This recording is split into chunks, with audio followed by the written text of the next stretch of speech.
Olá, eu sou o professor Eldio Lobo, médico psiquiatra e psicogeriatra, com titulações pela Associação Brasileira de Psiquiatria e Associação Médica Brasileira. Esta é uma mini-aula como parte da divulgação do nosso curso de pós-graduação em Neurociências da Terceira Idade. Com o processo de mudança das pirâmides populacionais brasileiras, então nós estamos passando por um processo de envelhecimento da população. Daí passamos a ter várias demandas sobre cursos voltados à formação de profissionais para atuarem em neurociências preventivas, clínicas, de reabilitação e acompanhamento de idosos em diferentes cenários, ou seja, tanto nas unidades básicas de saúde, como nas clínicas geriátricas, como nas instituições de repouso, enfim, há uma ampla oportunidade de trabalho nesta área. E esta é a minha aula, como devemos cuidar de idosos dependentes. Então, sobre cuidados de longo prazo. Boa parte desses pacientes, desses clientes, necessitarão de assistência prolongada, porque a perspectiva de vida tende a aumentar ao longo das décadas e boa parte dessas pessoas estão com doenças crônicas, ou seja, que precisarão de assistência e acompanhamentos contínuos. Então, a responsabilidade dos cuidados de longo prazo de idosos tem sido da família e principalmente das mulheres. Isso faz com que tenhamos a primeira preocupação, que é os familiares que atuam como cuidadores de uma pessoa adoecida tendem a adoecer mais emocionalmente, com sintomas depressivos, ansiosos e de outras naturezas psíquicas. Portanto, cabe a nós, especialistas em neurociência da terceira idade, preocuparmos de darmos orientações preventivas para os parentes que cuidam de seus entes queridos na perspectiva de longo prazo, porque podem ter um maior risco de adoecimento, especialmente com sintomas depressivos e ansiosos. E mais, o crescimento da população idosa tem uma mudança no papel da mulher, com mudanças socioeconômicas que não permitem mais este modelo. Então, são comuns condições em que a mulher adulta, ela tem um expediente de trabalho durante o dia e durante a noite ela vai cuidar do seu pai ou da sua mãe idoso, o que também é fator gerador de desgaste e de repercussões, como, por exemplo, insônia. Cabe a nós, também especialistas, termos essa preocupação, não só com o paciente, mas também com seus familiares e cuidadores. E de acordo com a Organização Mundial de Saúde, de 2015, os serviços de cuidados de longo prazo para idosos devem ser construídos em parceria com governo, família, comunidades, profissionais de saúde e setor privado. Ou seja, as demandas relacionadas à prevenção, assistência e reabilitação devem estarem presentes nos diferentes cenários com diferentes atores da saúde. O que no nosso curso nós procuramos organizar as informações de modo que possamos preparar os profissionais para atuarem, tanto em instituições públicas como também instituições privadas e governamentais. E o governo tem uma tarefa muito importante nesta área, tanto é que a maior parte dos trabalhos, das ofertas de emprego acontece por concursos e também por processos seletivos e entrevistas de trabalho por instituições que prestam serviço para os governos. Então, organizar essa parceria, treinar e prestar suporte aos cuidadores e garantir que a integração ocorra em vários serviços, incluindo o setor de saúde, garantir a qualidade do serviço e prestar serviços diretamente para aqueles que mais precisam. Está cada vez mais sendo solicitados nesses concursos públicos avaliações, questões e perguntas nas entrevistas que remetem às políticas públicas, às regulamentações sobre as políticas públicas relacionadas a idosos, onde inclui também o Estatuto do Idoso. No nosso curso de pós-graduação, nós temos cuidados de ofertarmos aulas específicas sobre estas temáticas, o que nos faz bastante diferenciados de outros cursos que estão disponíveis no mercado. Então, os objetivos dos sistemas de cuidados de longo prazo é que serão cobrados em vários cenários e que faz parte, de fato, de uma avaliação do dia a dia do nosso trabalho nessa área do conhecimento, é manter um nível de capacidade funcional em idosos que apresentam perdas significativas da capacidade.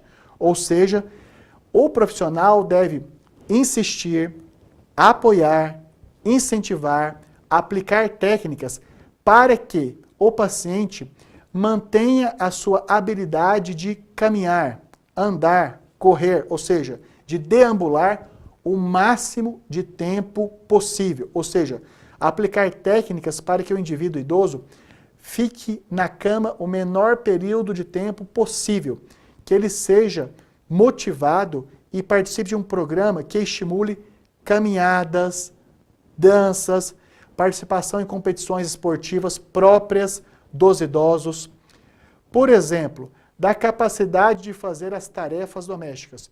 Todos os idosos devem estar sendo incentivados permanentemente a manterem o máximo possível de atividades produtivas. E não que ele seja colocado em segundo plano, dizendo que pelo fato de estar idoso, já não mais cozinhe, já não mais limpe a casa, já não mais faça pequenos concertos. Muito pelo contrário, o idoso deve ser, de maneira técnica, incentivado e motivado a ter as suas atividades produtivas mantidas em maior número possível. Assim como a participação em atividades sociais, ou seja, se esse idoso joga truco, se esse idoso tem um grupo que ele faz algum tipo de competição por jogos, que ele seja motivado a manter isso pelo maior período de tempo possível, até porque a vinculação tanto com pessoas da família, como outros da comunidade, outros do seu perfil social, etário, de interesses, também é fonte de manutenção das suas capacidades produtivas e habilidades. Enfim, o que nós ensinamos sistematicamente são técnicas motivacionais e de manutenção do maior número possível de funções, habilidades e capacidades do idoso e não tratar a terceira idade como sendo sinônimo de incapacidade ou de limitação automática. Da mesma forma que garantir esse cuidado seja consistente com direitos básicos, liberdades fundamentais da dignidade da pessoa humana. Por exemplo, os idosos devem ser incentivados a expressarem as suas opiniões em diferentes ambientes, no seu condomínio, na sua comunidade, no seu grupo de amigos, na instituição que ele participa, como Rotary, Maçonaria, Lions, que ele faça também manifestações, inclusive, nas decisões de família, sobre compra, venda, mudança de ambiente e, especialmente, sobre os seus próprios tratamentos. Então, o idoso deve ser incentivado de condições e manutenções de atividades físicas, comportamentais, sociais e, especialmente, a expressão das suas opiniões, independente delas serem concordantes ou discordantes. E, além disso, reduzir o uso inadequado dos sistemas de cuidados agudos. Muito e muito tem assistência do idoso quando ele está com uma crise hipertensiva, com o pico hipertensivo, com dor de cabeça, cefaleia, dor no peito, precordialgia e já em uma possível complicação.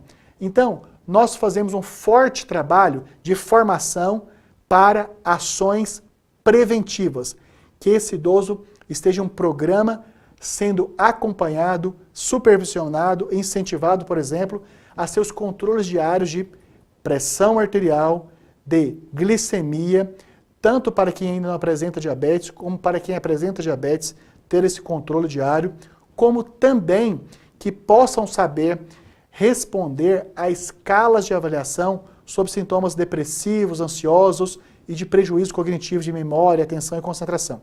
Ou seja, preocupamos muito de evitar que a assistência de saúde aconteça no nível hospitalar, de UTI e das complicações. Toda a nossa habilidade profissional deve ser aplicada o mais preventivamente possível e que o sistema de saúde primário possa atender a maioria dessas demandas, evitando que cheguem a consequências que são mais custosas em termos assistenciais, desde financeiros até também de mais familiares disponíveis. E ajudar as famílias a evitarem gastos exorbitantes com a saúde. Nós primamos muito por ofertarmos psicoeducação, ou seja, de darmos informações científicas com linguagem entendível para o público leigo, tanto para familiares individuais, como também para grupos de familiares, com o objetivo que esses parentes tenham o máximo possível de domínio de conhecimentos que possam levar esse idoso à manutenção das suas capacidades produtivas, como também ter sinais de alertas para algumas condições que merecem cuidados imediatos. Por exemplo, um quadro muito comum. Os familiares dizem que em alguns momentos o idoso tem um período de confusão. Temporariamente não reconhece um familiar, temporariamente muda o padrão de sono drasticamente, temporariamente passa a ter redução de força ou dificuldade de fazer as suas atividades do dia a dia. Isso, por exemplo, nós precisamos habilitar, formar e orientar os familiares que isto pode ser um indicativo de uma condição chamada delirium ou delirium, que trata-se de um quadro clínico em que tem um período de confusão temporário que pode estar sinalizando e indicando, por exemplo, que o idoso está com a manifestação de infecção urinária. Infecção urinária em jovens muitas vezes tem os sintomas clássicos de dor para urinar, ardência para urinar, ficar urinando de pouquinho em pouquinho. No indivíduo idoso, algumas vezes a infecção urinária não tem esses sintomas clássicos e, por outro lado, tem esses sintomas comportamentais, confusionais e que a família precisa estar orientada de, nestas condições, ir imediatamente ao pronto-socorro para uma avaliação médica, laboratorial, de imagens, porque quanto mais precocemente, quanto mais rápido tratam essas condições, mais rápida também é a recuperação do idoso, evitando, por exemplo, internação. Porque internações têm vários riscos, como, por exemplo, infecção hospitalar, dificuldade de adaptação com os estímulos do ambiente, especialmente se está internado em enfermaria, que tem vários pacientes no mesmo ambiente. Então, esta é uma outra orientação que nós vamos fazer sistematicamente. Ter a aderência dos familiares no acompanhamento dos idosos e que eles saibam reconhecer. Uma outra condição que acontece com idosos, quando tem queda da própria altura, podem apresentar fratura do colo do fêmur. E quando os familiares manuseiam este paciente sem as técnicas adequadas, ou quando não chamam profissionais, isso pode causar complicações dessa fratura do colo do fêmur.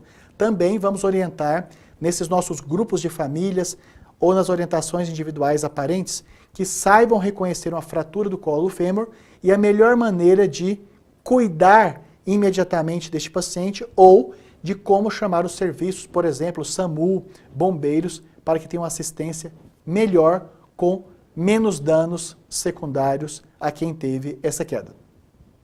Também é permitir que as mulheres tenham papéis sociais mais amplos. Aqui falamos tanto da perspectiva de conhecimentos que nós oferecemos para que a mulher idosa tenha uma motivação, um empoderamento para manter essas funções, como também das mulheres adultas que serão cuidadosas destes seus familiares com mais idade. Então, a preocupação com orientações customizadas para o público feminino, em função de todas as circunstâncias que nós temos, também tem aulas especiais no nosso curso de pós-graduação. E mais, para criar essa rede de cuidado, são necessários algumas recomendações, itens, treinamentos e ensinamentos. Um deles é estabelecer as bases necessárias para um sistema de cuidados de longo prazo, já que, muitas vezes, o indivíduo que apresenta idoso hipertensão arterial vai tê-la pelo resto da vida. Se apresenta demência, essa é uma doença mental, neuropsiquiátrica, grave, deteriorante, progressiva e que vai também necessitar de cuidados contínuos contínuos de médio e longo prazo. Se apresenta, por exemplo, um quadro depressivo na terceira idade, também requer tratamento multiprofissional, como, por exemplo, no CAPS, com médico, psicólogo, enfermeiro, assistente social, terapeuta ocupacional, educador físico, nutricionistas e outros profissionais também podem compor esta equipe multiprofissional. O grande cuidado que nós temos é de ocorrerem formações de habilidades para a assistência ao paciente com doenças crônicas, de modo que essas doenças crônicas possam ter uma evolução o mais lentamente possível e todas as técnicas e tentativas de reabilitação serem aplicadas, porque isso levará a menos custos financeiros para o sistema de saúde e menos gastos, incluindo os emocionais por parte dos familiares e de cuidadores. Então, reconhecer que o cuidado de longo prazo é um bem público, atribuir uma clara responsabilidade com o desenvolvimento de um sistema de cuidados de longo prazo e planejamento de como isto será alcançado. Da mesma forma que na saúde mental nós temos o PTI, o Projeto Terapêutico Individual, o cuidado de idosos isolados ou casais de idosos ou familiares de idosos também precisa ter este planejamento, inclusive as possíveis intercorrências e como ter ações práticas diante de cada uma das intercorrências, que inclui, por exemplo, reagudização ou piora dos quadros depressivos, inclui, por exemplo, recaída, volta do uso abusivo de medicamentos, especialmente calmantes, outras, que recusa do uso de bengala, que aumenta o risco de queda, outra, a falta de medicamentos no sistema público com necessidade de substituição, outros, o não retorno às consultas que foram previamente agendadas, o que aumenta também o risco de piora de alguns quadros clínicos. Enfim, então estamos falando de um conjunto de atividades que precisam ser sistematicamente implantadas, acompanhadas e gerenciadas com a finalidade de manter a qualidade de vida e evitar os gastos excessivos financeiros e os desgastes emocionais. E definir o papel do governo e desenvolver os serviços necessários para desempenhá-lo. Aqui inclui também o treinamento de agentes comunitários de saúde das tarefas que lhes cabe de acompanhar, buscar, gerenciar e intervir lá na comunidade, sendo esse elo. Logicamente que eu estou enfatizando algumas questões do sistema público, mas que também valem com adaptações para os sistemas privados e filantrópicos. Ainda falando desses cuidados de longo prazo, temos que construir e manter uma força de trabalho sustentável e adequadamente treinada. A importância dessa força de trabalho adequadamente treinada, por exemplo, algumas situações práticas. Idosos com demência, algumas vezes apresentam interesse sexual inapropriado, inconveniente, e que os cuidadores podem ficar ofendidos de estarem entendendo como sendo desrespeitados, enquanto, na verdade, esse interesse sexual inapropriado do idoso é uma manifestação psicopatológica que pode estar inclusa dentro, por exemplo, das alterações comportamentais da demência. Uma outra condição geralmente muito assustadora e que quando o profissional de saúde não está preparado, ele acaba ou adoecendo ou até abandonando o seu posto de trabalho. A agressividade. Idosos e idosas podem expressar agressividade em função de adoecimento tanto físico, por exemplo, um tumor cerebral, como também uma expressão de alteração comportamental como um item da demência.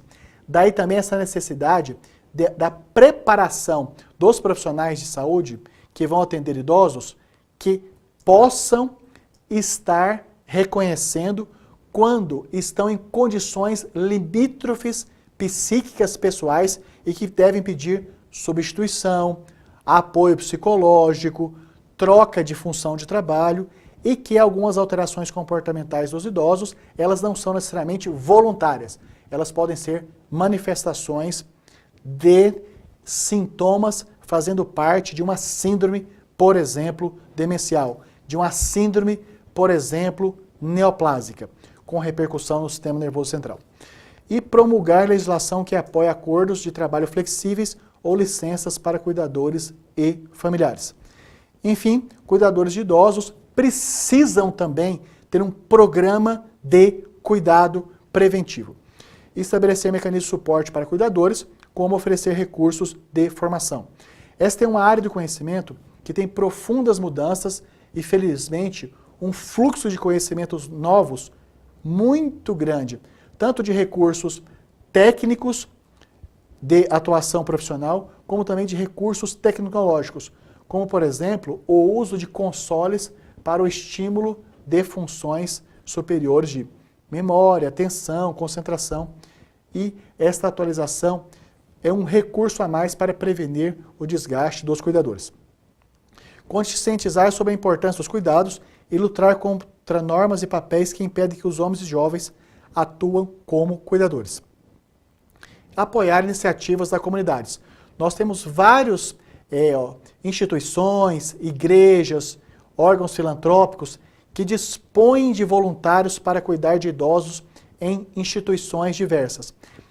E, infelizmente, muitas vezes esses voluntários já assumem uma postura de cuidadores sem terem passado por um treinamento sobre conceitos básicos de saúde e doença em idosos, sobre prevenção, sobre reabilitação, sobre adequação de relacionamento com idosos, tendo limitações sensoriais auditivas, visuais, idosos com alterações das funções mentais, idosos com limitações físicas.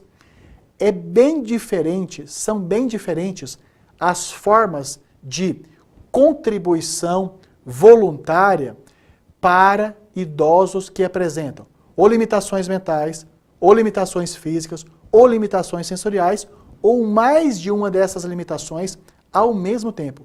Então, cabe ao profissional de saúde que faz esse atendimento fazer esta organização, essa customização de como deve ser a assistência voluntária em diferentes cenários de idosos para que o aproveitamento seja positivo.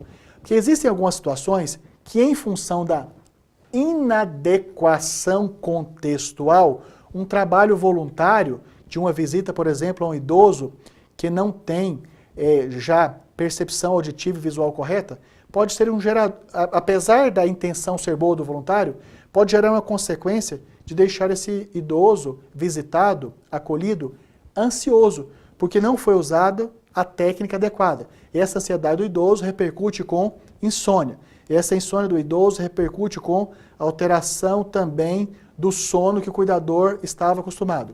E assim por diante. Ou, por exemplo, dar presentes. Às vezes, dá-se um presente para um idoso que tem já uma limitação mental da demência e ele vai fazer o uso inapropriado daquele presente. Também, então, cabe ao profissional de saúde fazer esta harmonização, esta equalização, esta correspondência de bom senso entre a boa intenção do voluntário e as necessidades pertinentes do idoso a ser visitado.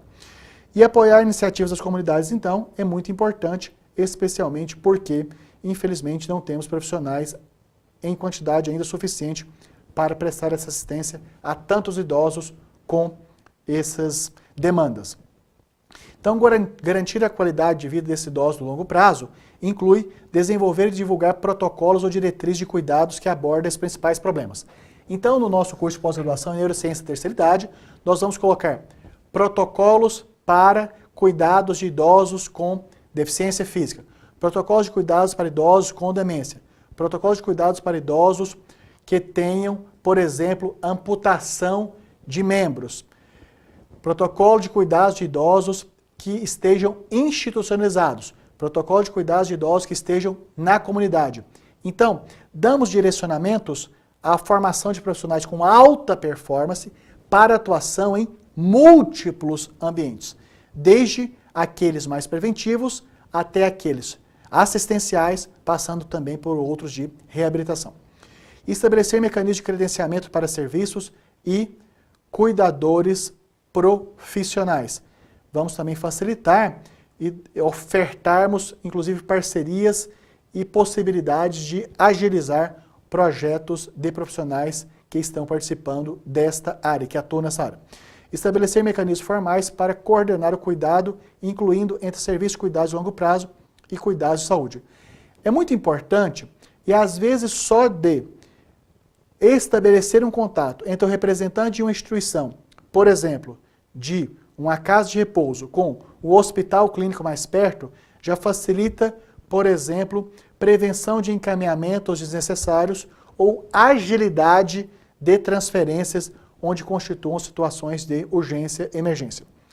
E estabelecer sistemas de gestão de qualidade a fim de ajudar a garantir que o foco na otimização da capacidade funcional seja mantido. Uma tônica constante da nossa formação é que os idosos precisam estar permanentemente sendo incentivados, motivados, supervisionados a manterem o máximo possível de suas habilidades pelo maior período de tempo que for viável. Então, esta é uma mini aula como parte da divulgação da nossa pós-graduação em Neurociências da Terceira Idade. Trata-se de uma pós-graduação, parte presencial, parte à distância, o que facilita muito o processo de aprendizado. Mas em todos os casos, mantemos os nossos padrões das pós-graduações que são 100% presenciais, que nós coordenamos, de que trazemos professores, mestres, doutores, especialistas que, além de atuarem na docência, também, além de ministrarem aulas, trabalham em albergues, instituições de repouso, centros de reabilitação, ambulatórios especializados em neuropsiquiatria, neurogeriatria, em cuidados geriátricos de maneira geral. Enfim, os nossos professores trazem a teoria atualizada, moderada pelas suas práticas do dia a dia, daquilo que mais funciona, do que menos funciona, para cada um dos ambientes e dos cenários de cuidados com idosos. E a maneira como exercitam a prática é, além da teoria, trazendo casos clínicos do dia a dia para serem discutidos na sala de aula, nesta perspectiva multiprofissional, com discussões e feedbacks imediatos desses profissionais. O nosso curso também tem uma duração curta e muito facilitado em termos de investimento. Porque se você é ex-aluno da Unip, concluinte de um curso de graduação da Unip ou funcionário de uma empresa conveniada, já tem um imediato acesso a uma política de descontos. E se você não tem essas duas oportunidades, tem a possibilidade de fazer financiamento. Curso de financiamento direto da Unip, sem necessidade daquele tanto de documentos solicitados por bancos. Cursos de 12 meses podem ser pagos em até 18 parcelas. Cursos de 18 meses podem ser pagos em até 24 parcelas. Então, nós estamos facilitando de todo modo o seu acesso à sua pós-graduação. A nossa pós-graduação preocupa-se que a cada encontro, a cada aula, já tenha a oferta de conhecimentos aplicáveis que possam imediatamente ser usados para a sua atuação profissional ainda mais especializada, melhor, mais resolutiva. Então, são algumas práticas do nosso curso de pós-graduação em Neurociências da Terceira Idade, nesse mercado tão crescente de demandas. Inclusive, para quem tem perfil empreendedor, trata-se de uma grande oportunidade para montar negócio. E nós estamos tão disponíveis, tão interessados em facilitar o seu acesso, esclarecer todas as suas dúvidas, que nós colocamos aqui os nossos contatos diretos. Então você pode ligar direto para meu telefone, sim, eu como coordenador terei enorme prazer em receber a sua ligação, mensagem de texto, WhatsApp, no 11 99622 8835. Pode também tirar suas dúvidas comigo direto pelo meu e-mail direto, lobo@vidamental.com.br. Ainda teria o prazer de mandar um link de uma videoaula especial para você, além de tirar as suas dúvidas. Também você pode fazer contato com a nossa equipe pelo cursos@vidamental.com.br e pelo 11 99 901 6189. Se você quer fazer contato direto com a Unip, ótimo também. Há uma equipe muito competente para acolher as suas dúvidas e tirá-las imediatamente. Pode ser então você que mora na Grande São Paulo, no 11 2166 1066 e você de todo o Brasil, sem custo, pode ligar no 0800 010 9000. Dessa maneira, então, tem aqui abaixo do seu vídeo, então tem um link que dá acesso direto para o site da Unip com todos os detalhes administrativos, pedagógicos, financeiros, metodológicos. Então clique já agora no link para fazer a sua inscrição e matrícula na nossa pós-graduação. Aproveitando que você está aqui nos acompanhando pelo YouTube, registre agora já aqui no YouTube e continue recebendo as nossas informações contínuas, como também o cadastro nas nossas outras redes sociais. Estão todos convidados e também compartilhe esse vídeo com os seus amigos, parceiros, colegas, porque nós estamos ofertando cada vez mais conhecimentos. E reforço o convite para fazer a matrícula na nossa pós-graduação, que nós queremos levá-los para um nível de performance profissional muito mais além.